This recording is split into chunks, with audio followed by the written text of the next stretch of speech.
Pro Group Management, workers' comp that works for you. Welcome to Nevada Newsmakers. On the broadcast today, Mark Riffenburg. He's Nevada State Director for the Super PAC NextGen America. He's here for the whole show on an all-new Nevada Newsmakers. Retail's impact on Nevada's economy? Enormous.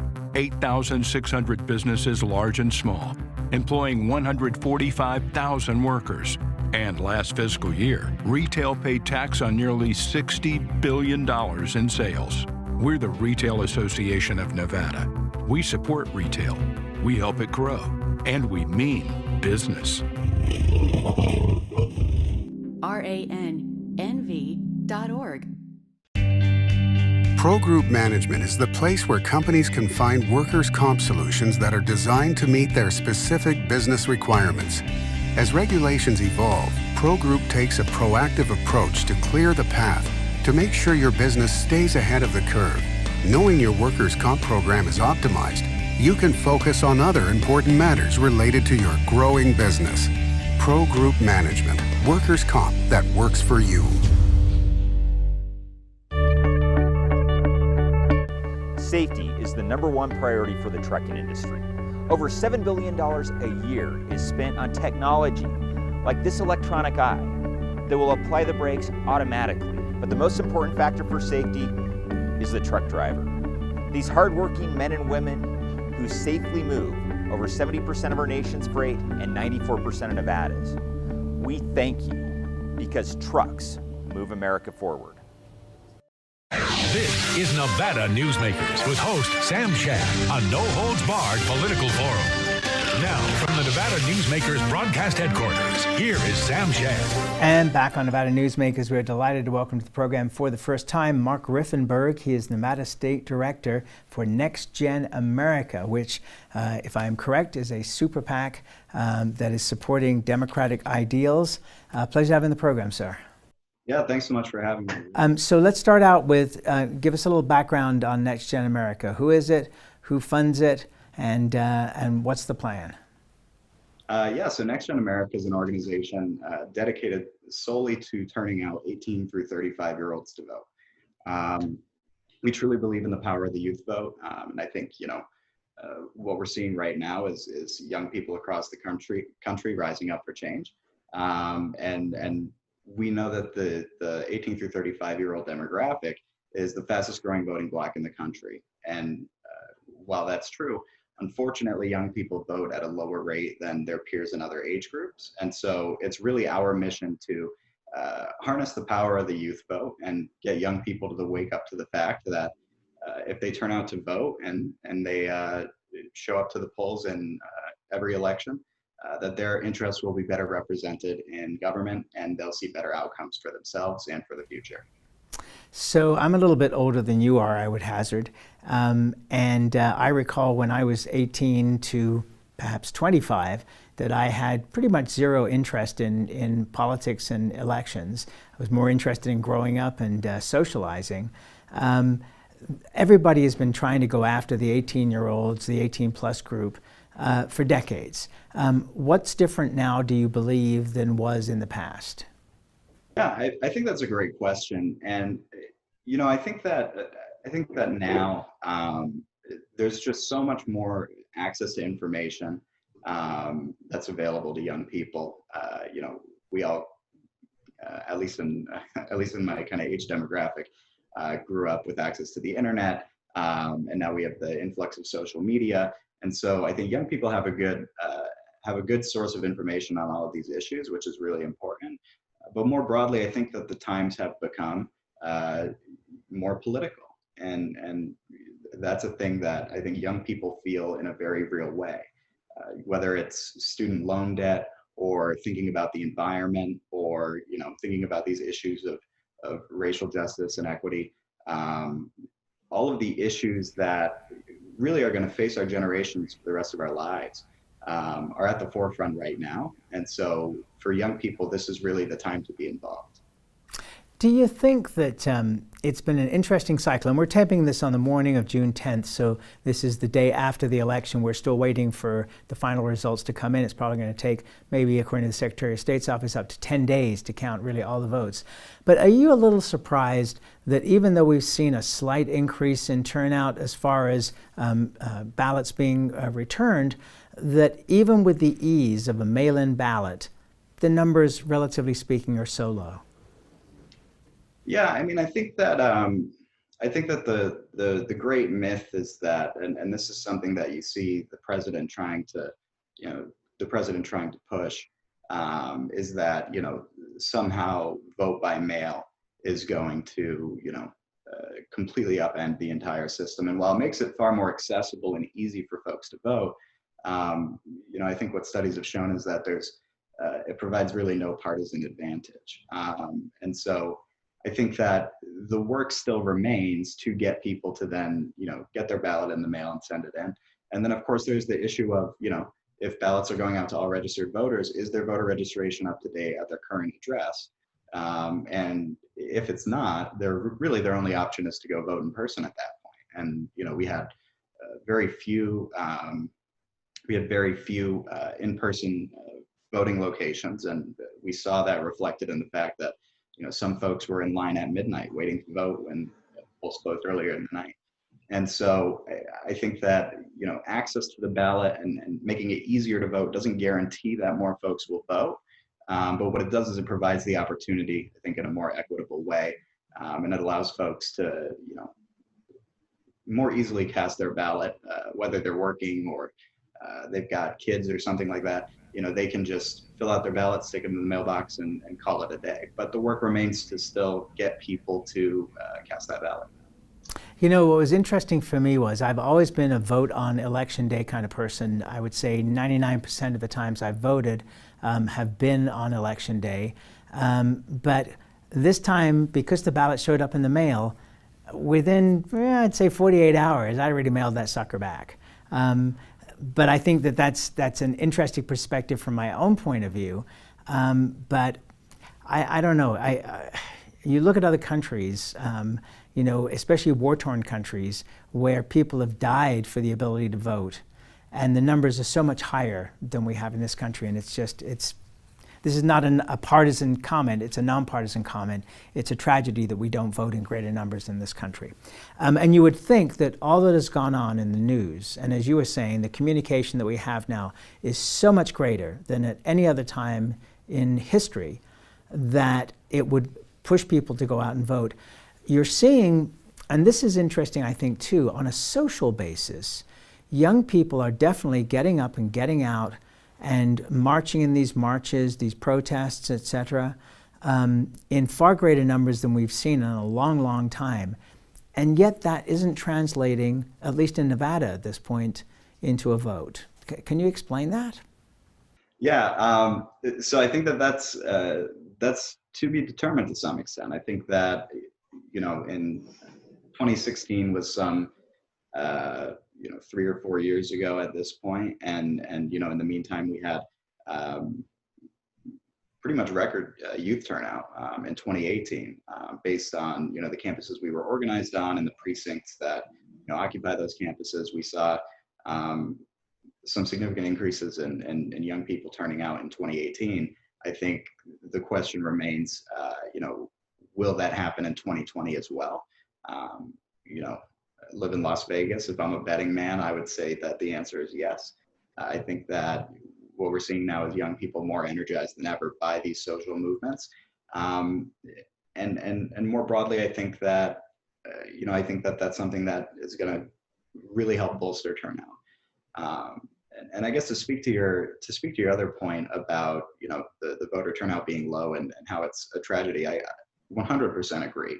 And I think that, young people in particular, we were born some, however many years after the, after the right to vote and the fight for the right to vote for so many different demographics, and just more broadly was settled. And so, I think when you look at countries where people are literally dying trying to cast their ballot, or in hopes to be able to cast a ballot. I think it sends a message that largely our right to vote is something that's taken for granted. And so what I would say is that, if you're a young person who's watching this program, and you are on the fence about whether or not you're going to show up to vote, just a reminder that it is something that is unique and incredibly important.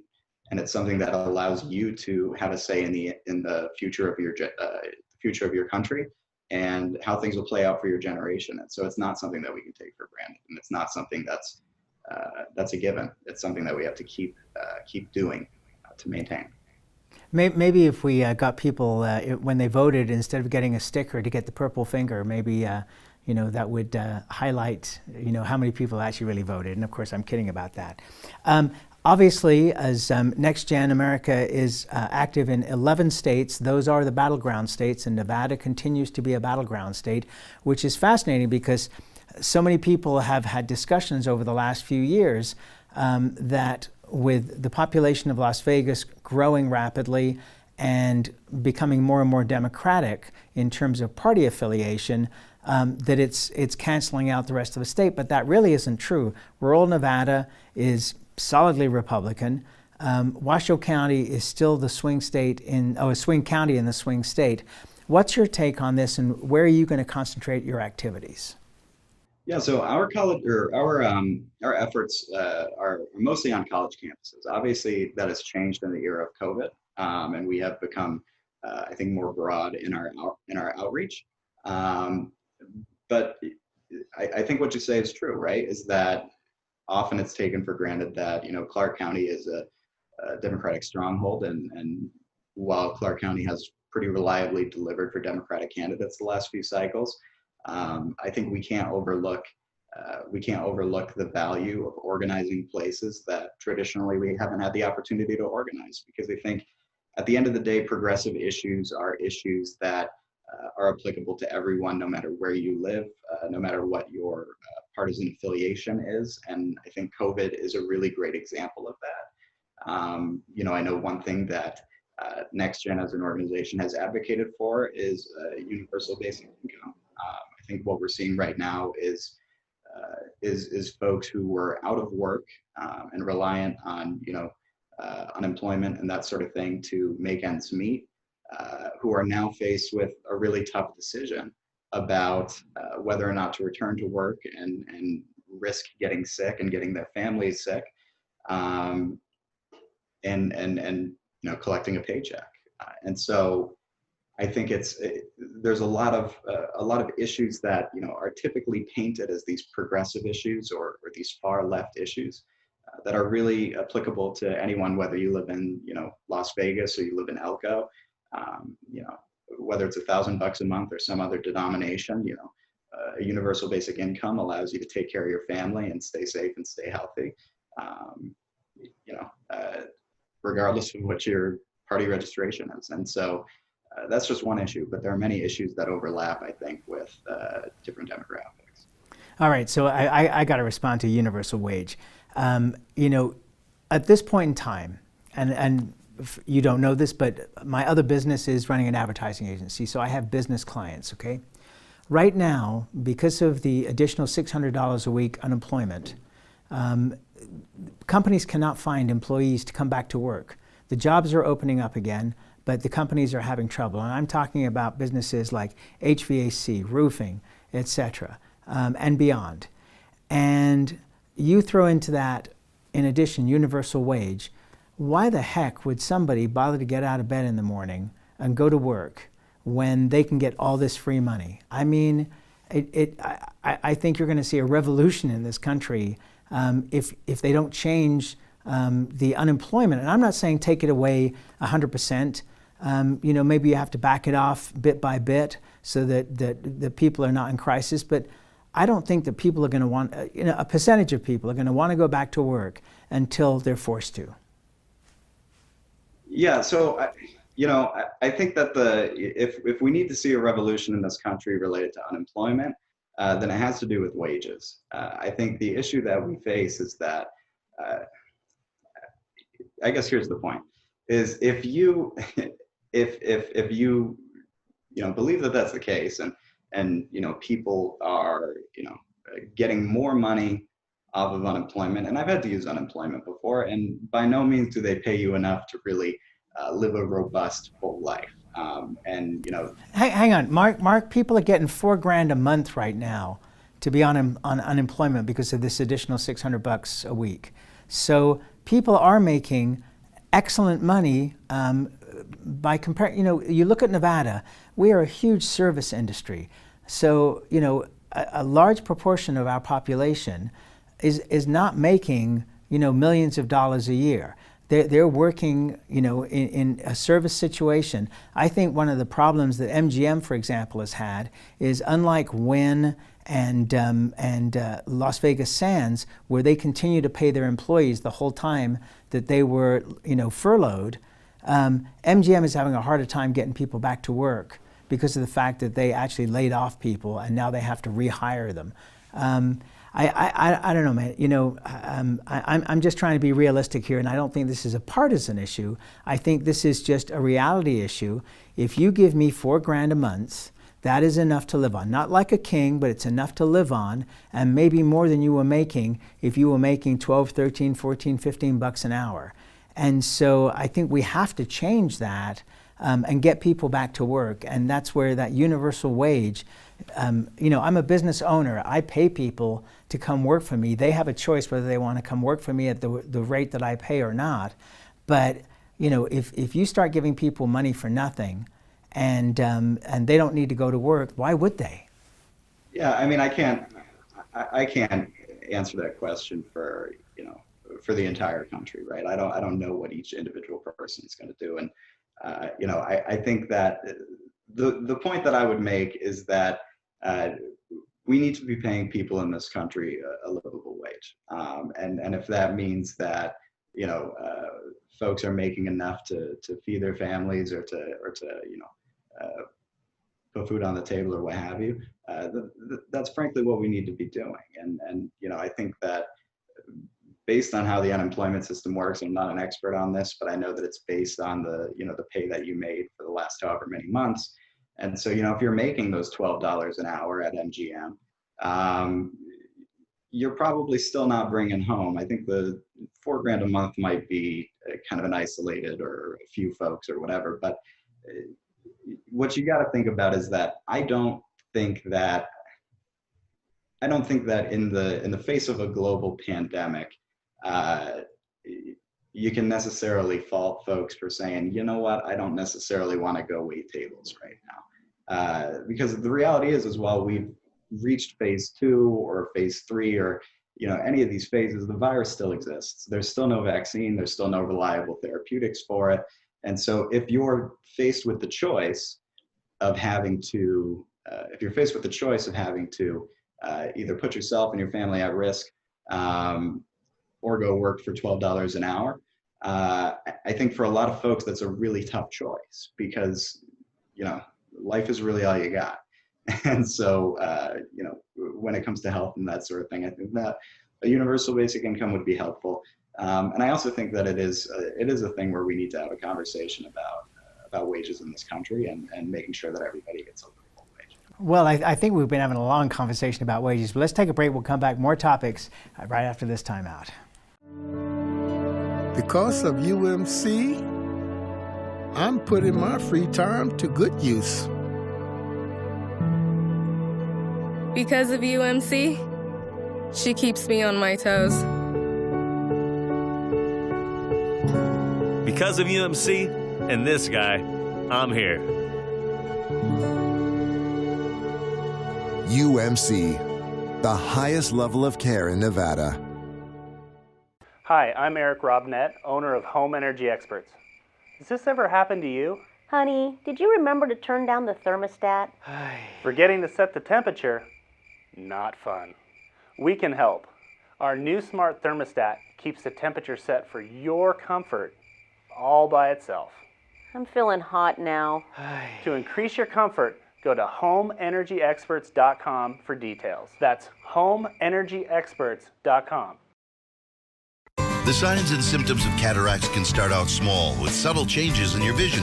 So don't wait. Be proactive and take your vision into your own hands. If you're experiencing the onset of cataracts or just have questions, contact your eye care professional or call Eye Care Associates of Nevada today.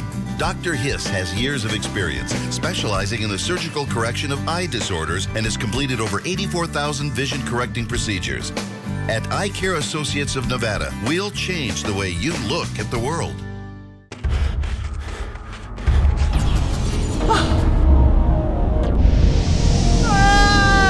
Hey, Dad? What are you learning? This place is great.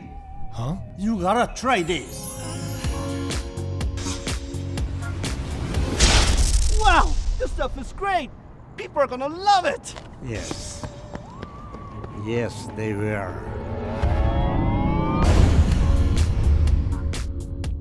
This is Nevada Newsmakers.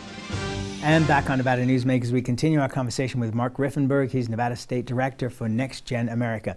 Okay, so as you were saying earlier in the program, your target demo for your organization in these 11 battleground states is 18 to 35. How do you persuade those people that a 78-year-old understands who they are, what they are, and can represent them? Yeah, I mean, I think that the reality is, you know, we can't expect, you know, a 78-year-old to necessarily understand everything that there is to understand about being a young person in America. What we can do is look at the policies that they're putting forward and think, is this something that will move the ball forward on progress for my generation, right? In 2020, we face a stark contrast. We have the future of the Supreme Court basically for the rest of our lifetimes at stake. We have the health of the planet and the environment at stake. We have the ability to make progress on social issues, on issues of race and equality. That's at stake. You know, and we have economic issues and issues of healthcare. All of these things are on the ballot. And so, you know, while no individual representative might, you know, might not truly get our generation, frankly, I think that young voters don't necessarily expect them to. I think that what young voters want is to see movement in the direction of progress on these issues. And as long as candidates are moving the ball forward, I think that that's what we're looking for. Is we're looking for somebody who's going to represent our interests and make things happen for our generation. All right, let's take a break. We'll be right back. Dimitri Prine here for Design Outdoor.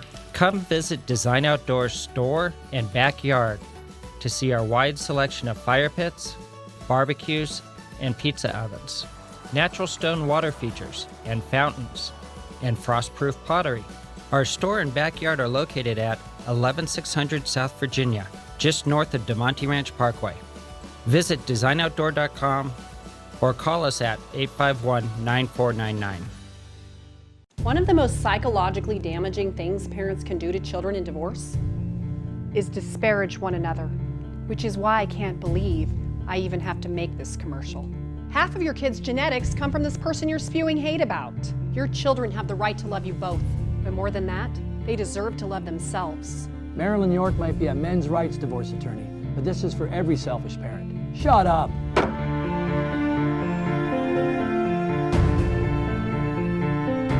Hi, I'm Dave Newman. Remember me? I used to be the house detective, and now I'm a realtor, full-time at RE/MAX Realty Affiliates. A lot of people ask me, how's the market? You know what? It's fantastic. If you're even kicking around the idea of buying or selling, give me a call. Let's talk about it. Call me at RE/MAX Realty Affiliates and just ask for the guy who used to be the house detective, Dave Newman. Everyone is talking about opioids, but they're not the only drugs that can be harmful if taken in large quantities or not as prescribed. You also need to be aware of side effects from anxiety drugs, muscle relaxants, sleep aids, and stimulants. Mixing prescription drugs with other drugs or alcohol can be dangerous. If you take Ambien with a glass of wine, it may be enough to stop you from breathing. Prescribed drugs can be just as dangerous as illegal drugs. Take medications only as directed. This is Nevada Newsmakers.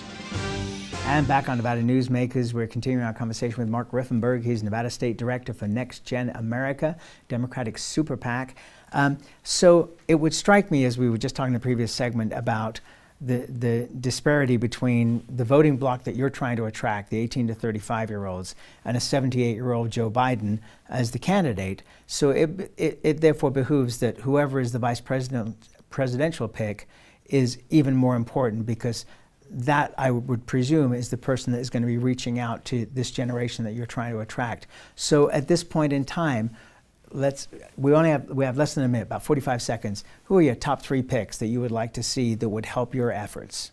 Oh man, gosh, Name one. Stacey Abrams is great. I love Stacey Abrams. I think that she would be a really great force out on the campaign trail. Gosh, that's a tough question in 45 seconds. But yeah, I mean, I think that Joe Biden's going to make the right pick, and I think that regardless of who it is, he is far better for the youth vote than Donald Trump. All right, and that's where we got to leave it. Listen, Mark, thank you so much for doing this. I really appreciate it, and we'll look forward to having you and folks from your group back on the program as the election proceeds. There's a long way to go till November. Absolutely. Thanks for having me. Oh, you're very welcome, and we'll be right back. A bird's eye captures its surroundings at different heights. At Brian Culpa Photography, we can make your imagination soar over buildings, parks, cityscapes, and beyond. Brian's images tell the story and get the job done. If you need a new perspective to tell your story, contact Brian today. Brian Culpa Photography. Experience the bird's eye view at brianculpaphotography.com.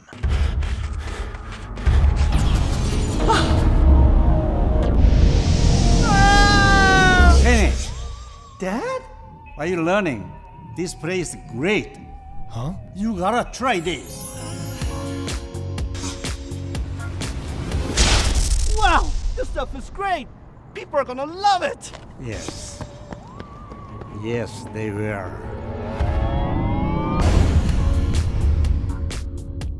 As you know, Reno is booming. Toll's development company is helping it grow with insightful design and development, building community with every project, adding beauty, adding excitement, emphasizing our shared humanity. Reno is becoming bigger. Toll's development is helping it become better, more livable, more enjoyable. To learn more, go to tollsdevelopment.com. tollsdevelopment.com. Pro Group Management specializes in providing industries with the necessary components to satisfy and exceed workers' comp requirements. Every business has unique needs and specific regulations. Pro Group Management stays ahead of the curve, providing up-to-date services to keep your industry in top form. Discover how we simplify your tasks, improve efficiency, and reduce expense to keep you moving in a positive direction. Pro Group Management, workers' comp that works for you. You can now watch Nevada Newsmakers on YouTube. Just go to YouTube and search for Nevada Newsmakers and become a subscriber. We'll see you on the next broadcast. Thanks for watching and listening.